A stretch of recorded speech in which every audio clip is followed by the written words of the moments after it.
तो चलिए भूगोल के जो छत्तीसगढ़ का भूगोल है उसके अगले वीडियो में, जैसे कि मैंने बताया था कि पहले 4 भागों में बांटा गया है छत्तीसगढ़ के जो मैप है उसको। तो सबसे ऊपर में आप सभी पढ़े थे कि सबसे ऊपर का जो भाग है वो पूर्वी बघेलखंड का पठार है। तो इसको यह नाम क्यों दिया गया ये भी आपको पता है कि ये जो है पश्चिमी भाग उसका मध्य प्रदेश में है और पूर्वी भाग हमारा छत्तीसगढ़ में आता है। तो इसलिए इसका नाम, इस पठार का नाम जो है बघेलखंड तो है लेकिन वो पूर्वी हिस्सा का बघेलखंड है। ठीक है। और ये जो पूर्वी बघेलखंड का जो पठार आता है वो विंध्य श्रेणी के अंतर्गत आता है। विंध्य श्रेणी आप सभी को पता है, बहुत ही फेमस पर्वत श्रेणी है, तो उसके अंतर्गत ये आता है। और ये इसका जो छत्तीसगढ़ में इसका जो साइज है पूर्वी बघेलखंड के पठार का वो है 21,863 वर्ग किलोमीटर। तो आपको याद रखना, ये सवाल भी पूछा जाता है कि पूर्वी बघेलखंड का पठार छत्तीसगढ़ में कितना बड़ा है। ठीक है। उसके बाद जैसे कि पहले भी हमने चर्चा किया था, यहाँ पर पूर्वी बघेलखंड के पठार में जो कोरिया के पास जो कोने में है वो चांग भखार का क्षेत्र कहलाता है। उसके बाद यहाँ पर जो देवगढ़ की पहाड़ियाँ हैं, यहाँ पर पहाड़ी इलाका है और उसको देवगढ़ की पहाड़ी कहते हैं। और इसी पहाड़ी में है बघेलखंड की जो है सबसे ऊंची चोटी, जो कि 1127 मीटर ऊंची है। और इसका उद्गम जो है यहीं से जो है वो हसदो नदी जो है उसका उद्गम हुआ है। तो कभी कभी सवाल में पूछता है कि हसदो नदी का उद्गम या हसदो नदी कहाँ से निकलता है, तो हमको बताना है कि वो जो है देवगढ़ की पहाड़ी से हसदो नदी निकलती है। ठीक है। तो इस प्रकार हमें को याद रखना है।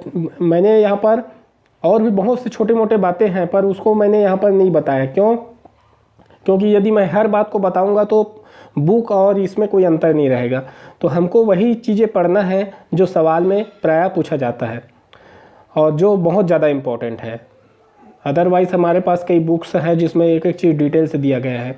तो हमको शॉर्टकट पढ़ना है ताकि परीक्षा के हिसाब से जो पूछा जाता है बातें वो बता सके। तो हमको ये याद रखना है कि देवगढ़ की पहाड़ी से निकलने वाली नदी है हसदो नदी, और यहाँ पर जो बघेलखंड की सबसे ऊंची चोटी है पूरा वो देवगढ़ की पहाड़ी वाली चोटी है ना।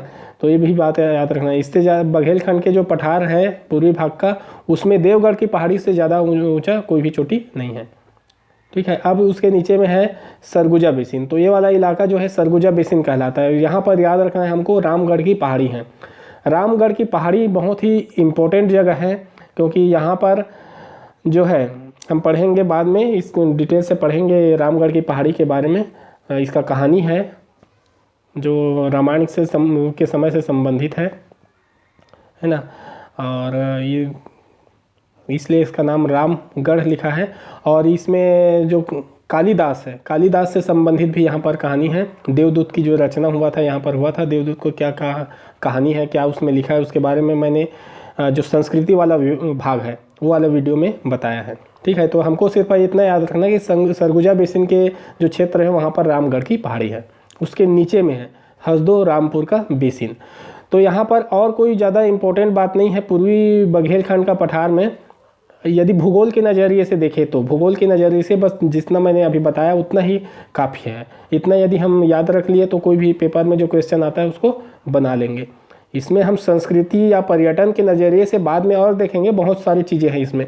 लेकिन अभी सिर्फ हम यहाँ पर पठार, पर्वत, नदी, मैदान यही सब हम देख रहे हैं। नदी तो अभी बाद में देखेंगे भी, पर्वत, पठार या मैदान वगैरह हम देख रहे हैं। तो उसके हिसाब से इतना काफ़ी है। ठीक है। तो जैसे कि आप यदि चैनल में इसको सब्सक्राइब कर चुके हैं तो फिर लाइक या कमेंट कर सकते हैं, और यदि आप पहली बार देख रहे हैं तो हमारे चैनल जी हिरवानी को सब्सक्राइब कर सकते हैं। चलिए।